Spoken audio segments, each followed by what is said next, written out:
ونستعين على أمور الدنيا والدين والصلاة والسلام على أشرف الأنبياء والمرسلين سيدنا ومولانا محمد وعلى آله وصحبه أجمعين أما بعد وعافاني الله وإياكم أجمعين اللهم اجعل هذا اجتماعا خالصا مخلصا لوجهك وسببا لنيل مرضاتك بجاه سيد المرسلين وإمام المتقين سيدنا ومولانا محمد وعلى آله وصحبه أجمعين والحمد لله رب العالمين. Para jamaah salat subuh masjid As-Siratal Mustaqim yang dirahmati Allah Subhanahu wa taala. Alhamdulillah. Puji syukur kehadirat Allah Subhanahu wa taala dengan kesyukuran yang tiada henti. Pagi ini nikmat yang terbesar yang telah kita terima dan telah Allah berikan kepada kita. Kita masih bisa melaksanakan kewajiban kita kepada Allah Subhanahu wa taala. Mungkin saat ini masih banyak di antara saudara-saudara yang Allah tidak berikan kenikmatan itu, masih tertidur nyenyak, bahkan mungkin dalam keadaan sakit dan berbagai keadaan lain. Tapi alhamdulillah pagi ini Allah berikan kesehatan yang sempurna buat kita. Nikmat hidup untuk terus kita bersyukur atas segala nikmat yang telah Allah berikan pun kita terima. Bukan sekedar itu juga, Allah masih memberikan keistiqomahan buat kita melaksanakan kewajiban kita kepada Allah Subhanahu wa taala. Dan mudah-mudahan Allah terus istiqomahkan kita melaksanakan kebaikan-kebaikan ini sampai akhir hayat kita semua. Karena al-umur ikhwati, setiap perkara itu tergantung akhirnya. Sering-seringlah kita berdoa, Allahumma khatim lana bi husnil khatimah. Ya Allah, jadikanlah penghujung kehidupan kami di alam dunia ini adalah kehidupan yang husnul khatimah.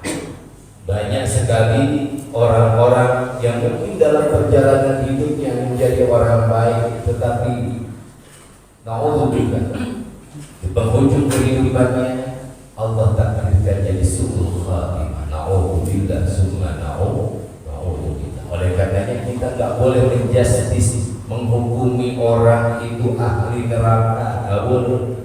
Karena perbuatannya mungkin saat ini dia berbuat dosa, kita hukumi dia itu ahli neraka.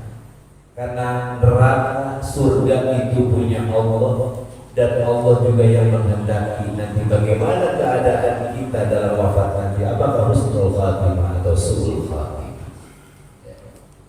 Dan masing-masing di antara kita berhak mendapatkan yang namanya husnul khatimah.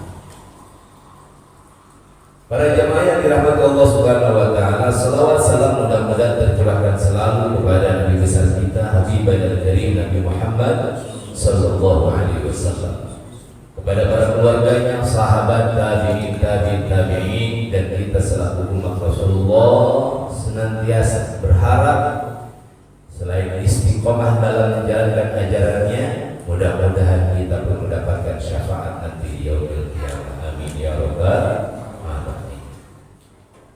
Kita lanjutkan kajian kita dalam kitab hikam ini, walaupun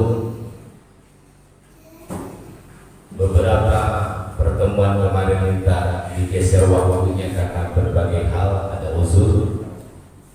Terakhir kita membahas tentang hikmah yang ke-14 dalam kitab Al-Hikam, karya daripada ulama besar Al-Imam Ibnu Athaillah As-Sakandari. Terakhir kita membahas tentang bagaimana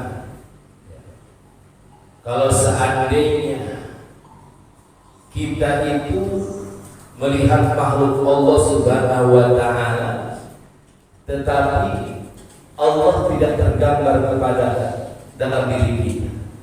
Melihat keindahan alam, kekuasaan Allah, kita lihat nampak seperti ini. Bagaimana langit pun tanpa tiang, gunung menjulang tinggi, dan seluruh makhluk Allah, tapi kita tidak pernah menghadirkan Allah dalam diri kita. Berarti kita itu masih tertutupnya hati kita, masih belum terang benderangnya hati kita bahwa hakikat daripada segala penciptaan makhluk itu adalah Allah Subhanahu wa Ta'ala. Lupa sama yang miliki. Selanjutnya, dalam hikmah yang ke-15, Al-Imam Ibnu Athaillah mengatakan, Bismillahirrahmanirrahim, mimma yadulluka ala wujudi qahrihi subhanahu an hajabaka anhu bima laysa bimawjudin ma'ah. Mimma yadulluka, dari sebahagian perkara atau dalil-dalil yang menunjukkan kepadamu ala wujudi qahrihi, atas adanya sifat qaharnya Allah. Qahar itu kan memaksa. Maha gagahnya Allah,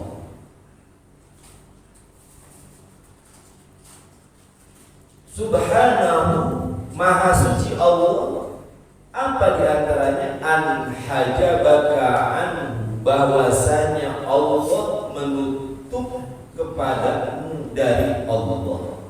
Bima laisa bimawjudin ma'ah, dengan sesuatu yang bukan yang diadakan besertanya Allah Subhanahu wa Ta'ala. Ini ya, dalam kalau kita fikirkan dalam kehidupan ini, kadangkala kita itu karena kurang mantapnya keimanan kepada Allah, akhirnya kita itu selalu mengandalkan potensi diri saja, mengandalkan kekuatan yang ada dalam diri kita. Sehingga ketika kita dihadapkan dengan berbagai masalah kehidupan, tantangan kehidupan, tidak sedikit di antara kita yang merasa capek, yang merasa tidak mampu, yang merasa diri kita itu akan mendapatkan kehidupan yang tidak menyenangkan karena berkaca kepada kemampuan kita.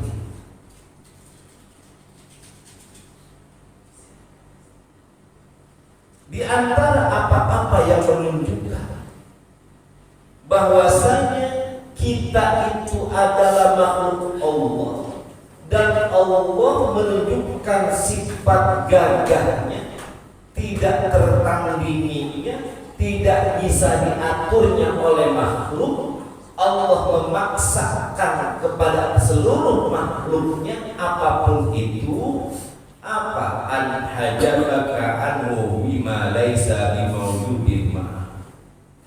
Allah menutup segala apa yang ada dalam diri Allah Subhanahu wa Ta'ala, dalam zat Allah Subhanahu wa Ta'ala, sementara kita itu hanya melihat yang mawjudnya saja, yang nampak saja. Jadi tidak melihat kekuatan di balik sana, selalu melihat apa yang nampak potensi diri, dan tidak sadar kalau seandainya kita itu lagi dipaksa oleh Allah untuk menerima takdir. Ada seseorang atau pasangan pengen punya anak, pengen anaknya laki-laki. Baca artikel kalau pengen punya anak laki-laki begini, konsumsinya begini, nanti hubungannya begini. Pas giliran Allah kasih kasih hamil, diperiksa sekian bulan, ternyata anaknya perempuan. Padahal upayanya laki. Itulah Allah menunjukkan diri dengan sifat qaharnya Allah Subhanahu wa taala. Manusia tidak punya apa-apa. Al-insan fit tadbir wallahu taqdir. Manusia boleh berencana dengan sekuat tenaganya, dengan segenap kemampuannya, tetapi harus disadari bahwasanya Allah yang akan menentukan segalanya dengan sifat qaharnya, dengan sifat qaharnya Allah Subhanahu wa taala. Ya, apa yang kita laksanakan sekarang, yang kita terima sekarang, ini hasil daripada sifat qaharnya Allah. Cuma Allah tutupi itu, kita tidak sadar kalau seandainya kita itu memang diberikan segala sesuatunya dalam kehidupan ini dipaksa oleh Allah untuk menerima. Jadi sayang kalau seandainya kita nggak bisa menerima apa yang Allah berikan dalam kehidupan. Dikasih susah, dunia bisa ngeluh, ya, bikin stres sama kita. Toh Allah Subhanahu wa taala yang memberikan segala sesuatunya kepada kita. Jadi Allah dalam rangka menunjukkan kepada kita tentang kehebatan Allah, kegagahan Allah Subhanahu wa taala. Oleh karenanya sekali lagi, apa yang kita hadapi dalam kehidupan ini adalah merupakan takdirnya Allah. Selaku orang yang beriman, maka kita tahu apa itu rukun iman. Di akhir kita wajib mengimani yang namanya qada dan qadar, segala ketentuan dan keputusan Allah Subhanahu wa taala, khairihi wa syarrihi. Ketentuan Allah zaman azali kita sudah tertulis. Bulan di bulan nanti lahir tanggal sekian, nikahnya tanggal sekian, tahun sekian, anaknya sekian sampai wafatnya, sampai nanti di akhirat juga surga atau neraka sudah ditentukan.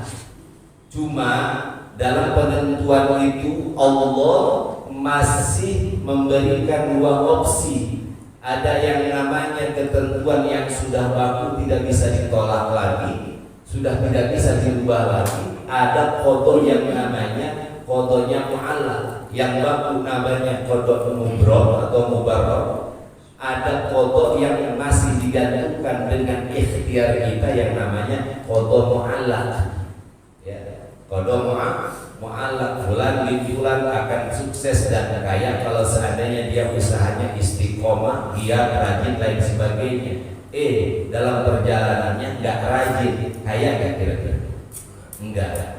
Cuma yang jadi masalah kita nggak tahu mana qada mubrom atau mubarror itu, mana qada mu'allaq, yang sudah baku mana, yang masih mu'allaq mana. Makanya tugas kita apa?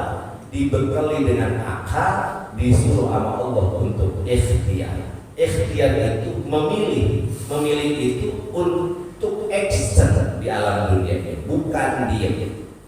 Ketika Allah kasih kita perasaan lapar, maka dua pilihan kata Allah, silakan. Kalau ingin lapar, walaupun hakikatnya saya akan berikan kenyang, yang memberikan kenyang itu saya, bukan makan, karena makan gak ada asarnya. Yang kasih kenyang Allah. Cuma untuk kenyang ini ada ikhtiar pilih. Bagaimana upaya kamu? Mau diam atau mau makan? Saya mau diam. Jangan salahkan kalau seandainya lapar itu tidak. Ini kan namanya pilihan, ikhtiar. Itu ikhtiar ini akan dikaitkan dengan namanya qada mu'allaq. Maka setiap di antara kita wajib namanya ikhtiar. Nggak boleh kita menjadi golongan-golongan yang menjadi golongan Jabariyah dan Qadariyah. Ya. Jabariyah, Qadariyah kan akidahnya salah. Kalau semuanya karena Allah ya udah diem aja. Ya, nanti kalau seandainya lapar nggak usah makan, juga Allah yang kasih makan, diem aja. Nah, ini keyakinan keyakinan yang seperti ini yang kurang tepat. Terus keyakinan yang tepat bagaimana? Keyakinan Ahlus Sunnah wal Jamaah menggabungkan antara keyakinan Jabariyah dan Qadariyah ini, bahwa segala sesuatu itu memang hakikatnya Allah yang menentukan, tetapi kita selaku manusia diberikan akal untuk berikhtiar memilih dan melakukan yang terbaik menurut akal kita, menurut hati nurani kita. Makanya ada istilah ikuti kata hati yang paling dalam. Dipikir dulu apalah ta'qilun, jangan ikutin nafsu. Kalau nafsu yang kita ikuti anna nafsa la ammaratun bisu, yang namanya nafsu pasti nyuruhnya kepada sesuatu hal yang tidak baik. Kadang-kadang bertentangan dengan hati nurani kita, bertentangan dengan logika kita. Mana di antaranya logika kita? Kalau seandainya saya melakukan perbuatan ini, ngambil bukan hak saya di kantor, kata akal gak boleh, hati pun jangan, tapi keinginan yang mendorong. Wah, kalau saya gak ambil kesempatan ini, kapan lagi? Padahal akal menolak, hati menolak, tapi nafsu yang mendorong dan menjerumuskan kita. Di situ ikhtiar kita pilih mau ikutin mana. Ternyata ikutin nafsu, jangan salahkan. Anna nafsa ammaratun bisu, boleh didapatkan uangnya, tapi itu adalah dorongan nafsu, dan nafsu menjerumuskan kita kepada perbuatan yang jelek. Konsekuensi perbuatan jelek bagaimana? Wa may ya'mal misqala dzarratin khairan yarah wa may ya'mal misqala dzarratin syarran yarah. Yang jelek akan terima daripada hasil keburukan. Begitu. Para jamaah yang dirahmati Allah Subhanahu wa Ta'ala, kembali bahwa kita itu oleh Allah Subhanahu wa Ta'ala diwajibkan untuk beriman kepada qada dan qadar. Qada itu ketentuan Allah di zaman azali, zaman di mana belum ada zaman ini, belum ada alam dunia, belum ada makhluk. Namanya zamannya zaman azali. Sampai sekarang catatan kita ada di Lauhul Mahfuz. Baru ketika Allah sudah tentukan, Allah takdirkan, nyatakan dalam kehidupan, namanya udah takdir. Suratan takdir buat kita. Brojol kita ke alam dunia dalam keadaan menjadi seorang manusia laki-laki, maka takdir Allah menakdirkan kita jadi laki. Dan sampai detik ini seperti ini. Makanya apa yang terjadi dalam kehidupan kita itu sudah takdir. Khairihi wa syarrihi minallahi ta'ala. Semuanya itu ditakdirkan, diputuskan oleh Allah dalam kehidupan kita masing-masing. Itu adalah kebaikan buat kita. Walaupun manusia menganggap ada yang baik, ada yang buruk, itu kan pandangan kita. Tetapi apa yang Allah berikan kepada kita, tidak ada yang tidak baik. Ya. Yang Allah berikan kepada kita adalah sesuatu yang baik, semuanya baik. Ini hanya litakribil faham, bukan untuk menyamakan Allah dengan makhluk. Seorang pendidik, seorang guru, atau orang tua terhadap anak, ketika ada orang tua mohon maaf memberikan sanksi terhadap anaknya dengan sesuatu yang dianggap oleh anak itu tidak enak, misal karena kelamaan main HP, HP-nya kita ambil, ya, kira-kira ngambil HP itu terhadap anak yang kita lakukan sesuatu yang buruk maksud dari kita atau bukan? Orang-orang kita ambil HP-nya, niatnya baik, itu memberikan kebaikan buat anak. Jangan sampai anak ini larut dengan HP-nya, lupa dengan yang lain, diambil HP-nya. Menurut anak, diambil HP, nggak dikasih HP itu adalah perbuatan yang tidak mengenakan. Karena buat dia main HP itu enak, tapi kita selaku orang tua tahu mana yang benar, mana yang baik, mana yang maslahat buat anak. Diambillah HP-nya di situ.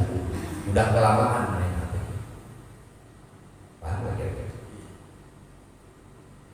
Menurut anak jelek, karena anak pengennya main HP. Tapi menurut orang tua itu yang terbaik buat anak. Sering saya contohkan anak minta mainin pisau, anaknya anak kecil, anak setahun 2 tahun. Kemarin habis kurban ada golok, pengen main golok, anak 1 tahun. Kira-kira mending dikasih golok atau kita kasih mobil-mobilan?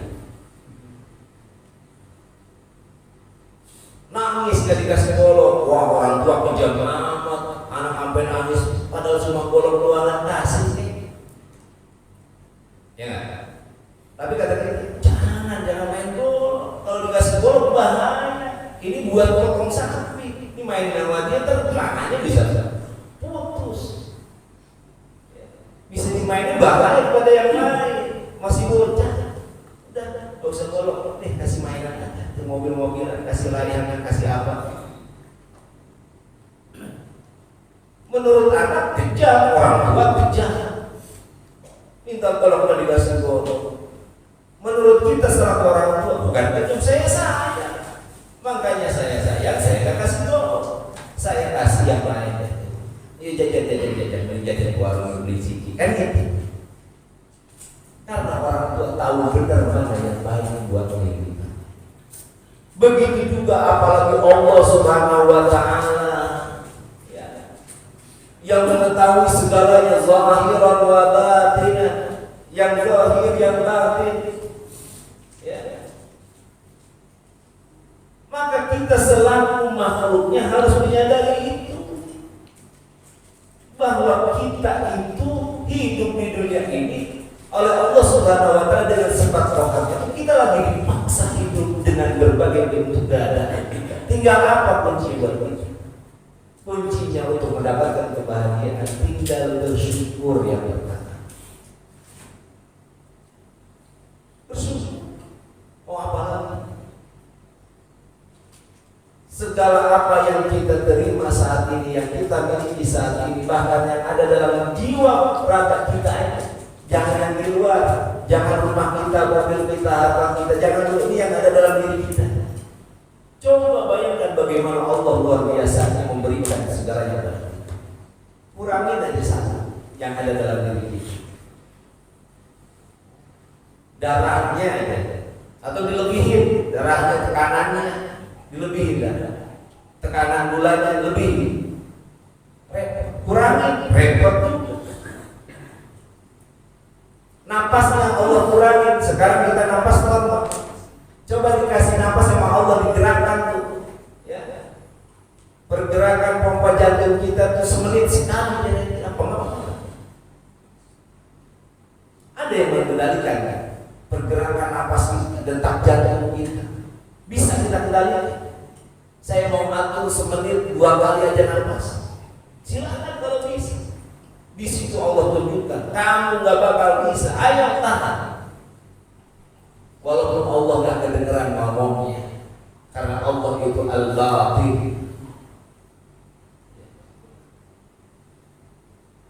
Coba sadari, kita semuanya dipaksa Allah. Maksud dipaksa, Allah menunjukkan keperkasaannya Allah. Makhluk nggak ada apa-apa. Ada orang sakit dengan uangnya mungkin dia bisa beli rumah sakit. Dokter bisa dibayar, tapi ketika berbicara tentang nyawa, tentang usia, ada yang bisa beli. Bukan kayak drakor, sekian juta, nambah usia sekian puluh tahun. Dan ada orang sakit, tidak mati-mati. Orang sehat, tahu-tahu mati. Allah tunjukkan keperkasaan Allah bahwa manusia tidak punya apa. Kalau manusia tidak punya apa, sekarang kita yang merasa punya apa-apa, berarti kita sedang sombong kepada Allah Subhanahu wa Ta'ala. Turunkan ego, turunkan kesombongan, ya, merasa diri paling atas, paling kaya, paling soleh.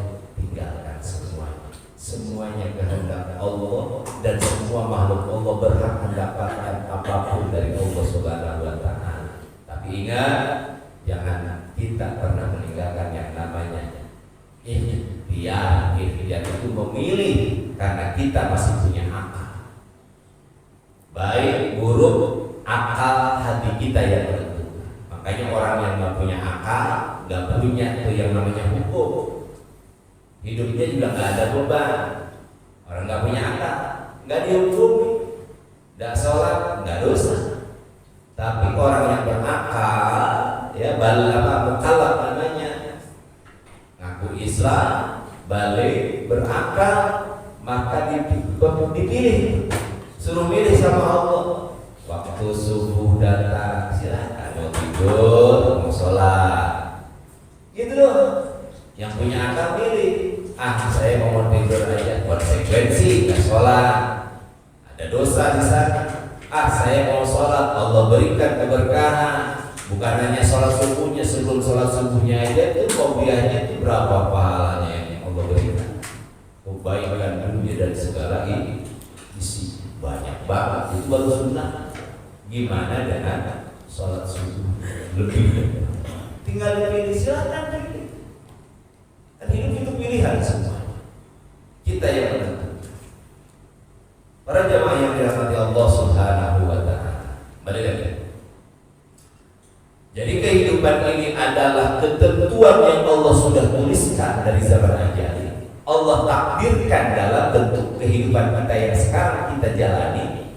Ini semua bentuk takdir dari ketentuan Allah yang skenario Allah yang dituliskan sebelumnya. Cuma skenario itu bisa berubah. Ada yang sudah tidak bisa berubah. Cuma kita nggak tahu kan. Itu rahasia Allah skenario hidup kita. Kalau kita disuruh baca skenario nya dari mulai lahir, begini. Yang ini saya mau ubah aja.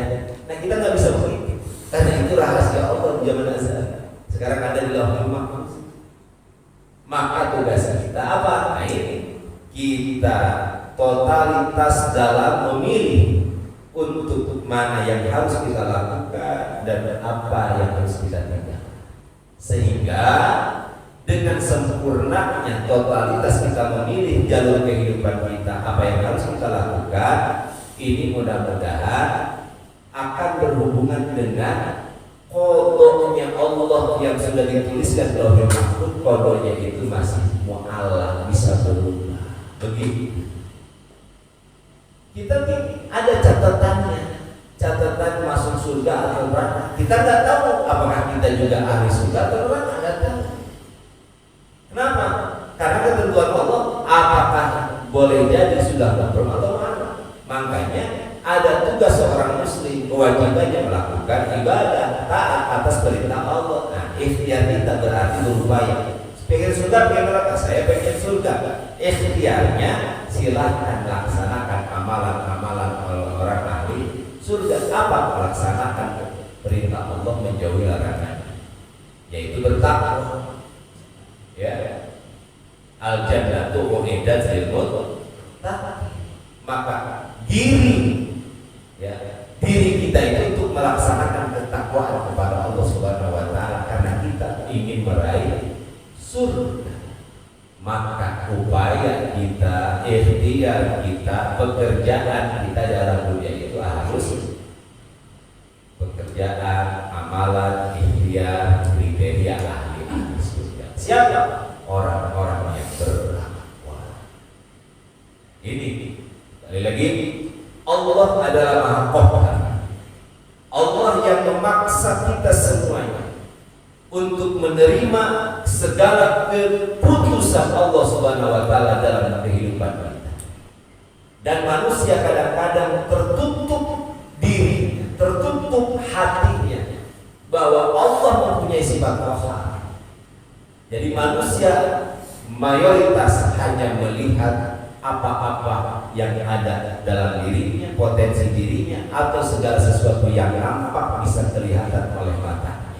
Sementara tidak melihat di balik itu ada Allah Zat yang Maha Qahhar. Oleh karenanya kembalikan segalanya kepada Allah Subhanahu wa taala. Tetap lakukan perbuatan yang terbaik dengan memilih mana jalan yang benar, jalan yang tidak benar, mana yang baik, mana yang buruk, mana yang halal, mana yang haram.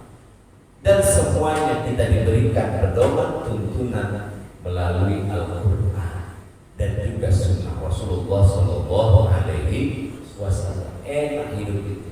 Semuanya Allah sudah tentukan dan nanti Allah putuskan. Manusia suruh memilih, dikasih pedomannya, silahkan ini begini, tinggal ikutin saja aturannya. Ya. Boleh jadi dengan mengikuti aturan, maka segala ketentuan yang Allah nanti akan putuskan, keputusannya adalah keputusan yang terbaik, karena kita memilihnya sesuatu yang terbaik, yang baik menurut tuntunan dan pedoman yang Allah berikan kepada kita. Begitu simpel.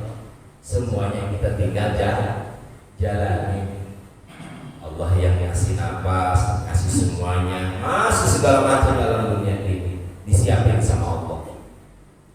Pedomannya ada, Al-Quran nanti. Yang udah usah repot-repot beli yang oksigen untuk nafas, Allah udah siapkan. Gak usah repot-repot sekarang darahnya ngalir harus cuci darah, biarin gak usah. Tanpa harus cuci darah, darah kita peredarannya bagus. Makanya bersyukur kita, darahnya masih bagus. Gak usah bingung-bingung, fokus aja sekarang melaksanakan yang terbaik untuk kita mendapatkan kebaikan dari Allah Subhanahu wa Ta'ala. Begitu aja ya tentang kajian tasawuf kita di pagi hari. Mudah-mudahan kita semuanya oleh Allah Subhanahu wa Ta'ala terus dibimbing dengan bisa melaksanakan apa yang telah Allah berikan tuntunan kepada kita baik dalam Al-Quran dan juga ajarannya Rasulullah Sallallahu Alaihi Wasallam. Tentunya kita sebagai orang awam nggak bisa kita membongkar, ya, membedah Al-Quran secara langsung. Walaupun sekarang banyak terjemah, tetapi di situ terbanyak ayat-ayat yang mutasyabih, ayat-ayat yang harus kita takwilkan dan harus dibekali dengan keilmuan. Makanya jangan mentah-mentah juga kita membaca ayat Al-Quran, diterjemahkan langsung kita putuskan hukum kalau bukan ahlinya, jangan. Begitu juga dengan hadis, banyak kitab hadis, tetapi kita nggak tahu tentang ulumul hadis. Jangan kita tafsirkan mentah-mentah, khawatir nanti penafsiran kita itu salah karena bekalnya tidak ada. Sering saya bilang juga, mau bikin kue bolu, tahu bahannya terigu, gula, segala macam. Kita tahu bahannya udah ada. Kita nggak punya keterampilan untuk membuat kue itu. Kan bolunya udah ada, ininya ada, kan katanya kalau mau bikin itu bahannya itu, udah saya racik aja sendiri. Dibikin, kira-kira jadi kue enggak? Ya bukan nanti. Makanya gitu. Kita juga sama sering ya. Kita harus kembali kepada Al-Quran hadis. Betul memang iya. Tapi bisa nggak keracik? Maksudnya kita bisa nggak tuh memahami isi kandungan Al-Quran dan hadis itu doang. Saya boro-boro baca Quran aja masih lepotan, apalagi begitu. Jadi gimana? Fas'alu ahla dzikri in kuntum la ta'lamun. Kita pasrahkan dengan kepada para ulama. Makanya ada para ulama menafsirkan dalam kitab-kitab tafsirnya, ya.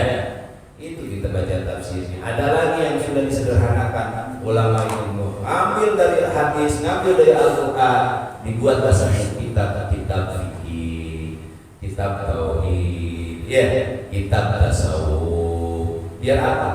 Biar kita jadi kue, makan aja langsung. Nggak usah repot-repot bikin kue.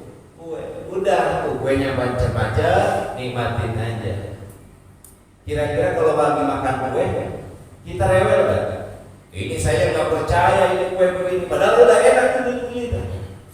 Gimana cara bikinnya begini saya nggak percaya. Padahal makanan udah habis dulu.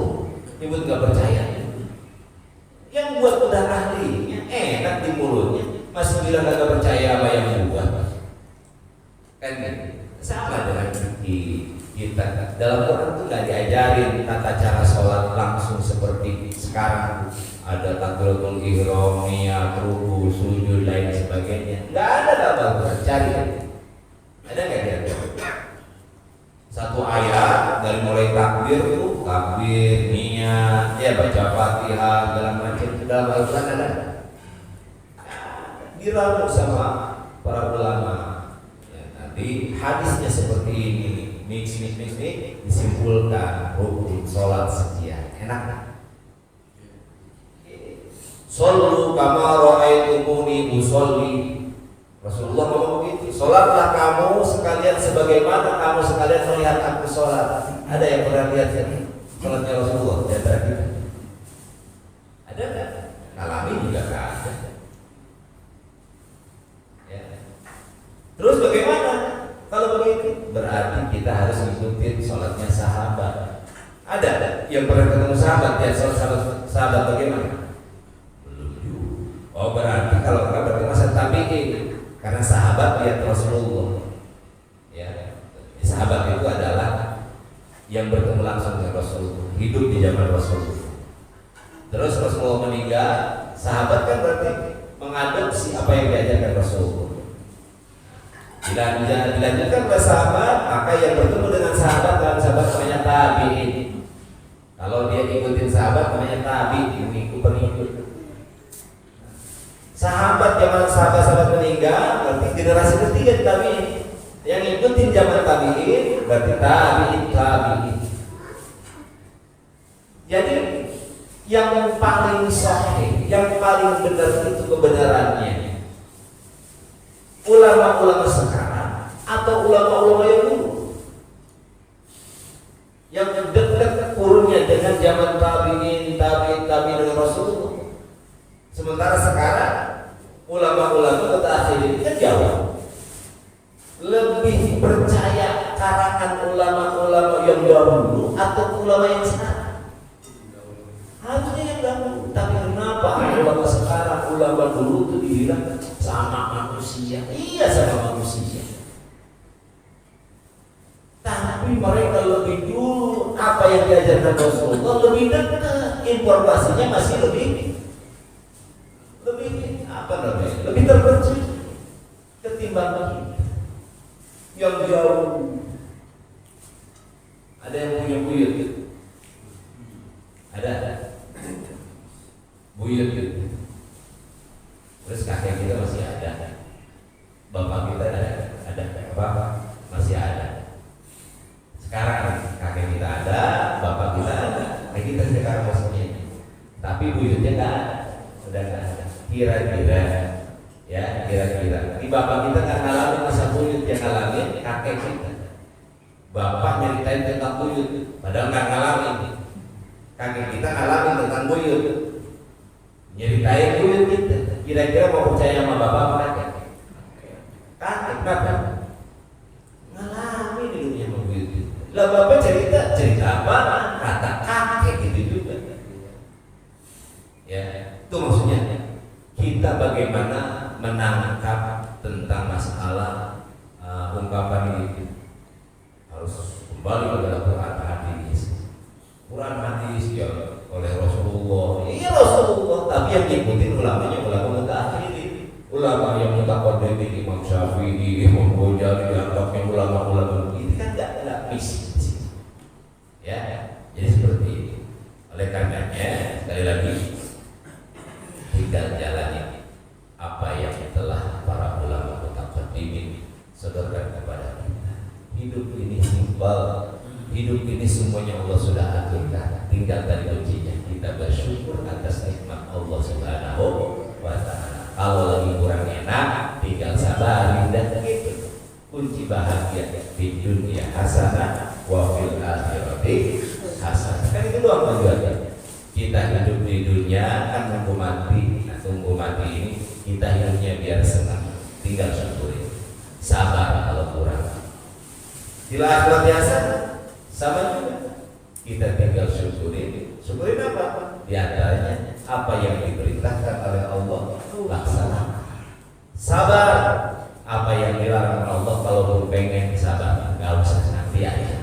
Waktunya Allah sudah bolehin, nanti di yaumil qiyamah di surga baru terserah. Nanti di surga yang haram-haram itu dibolehkan, karena sudah tidak ada hukum lagi hal haram.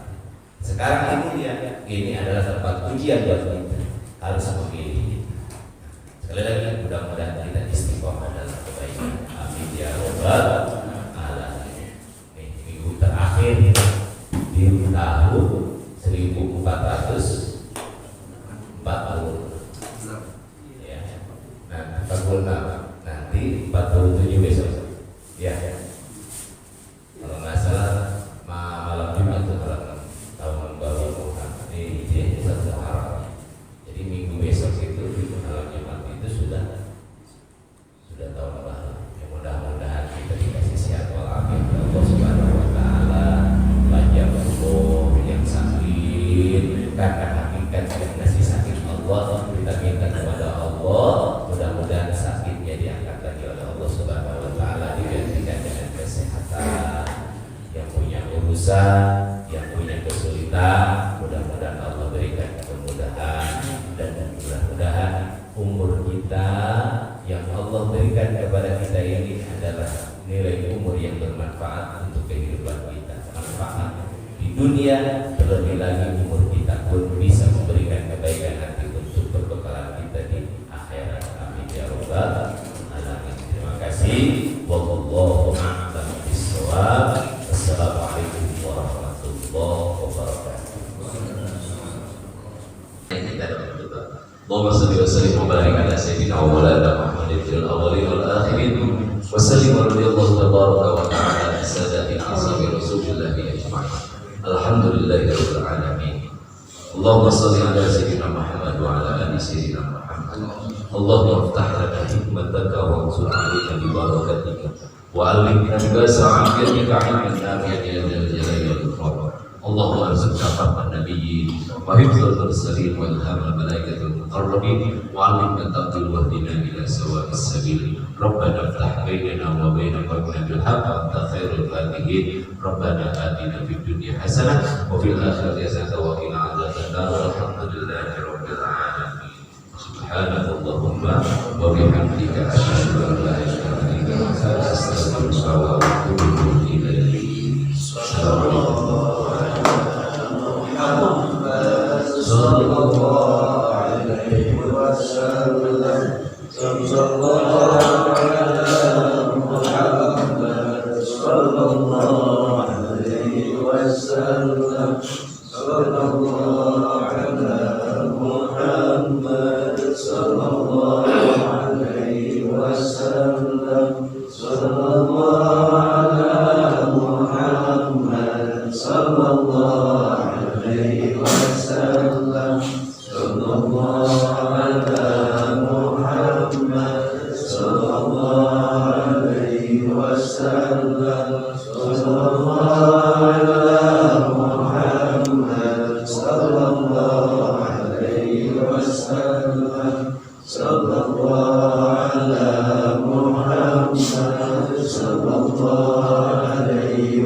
Ya, keluar dulu silakan.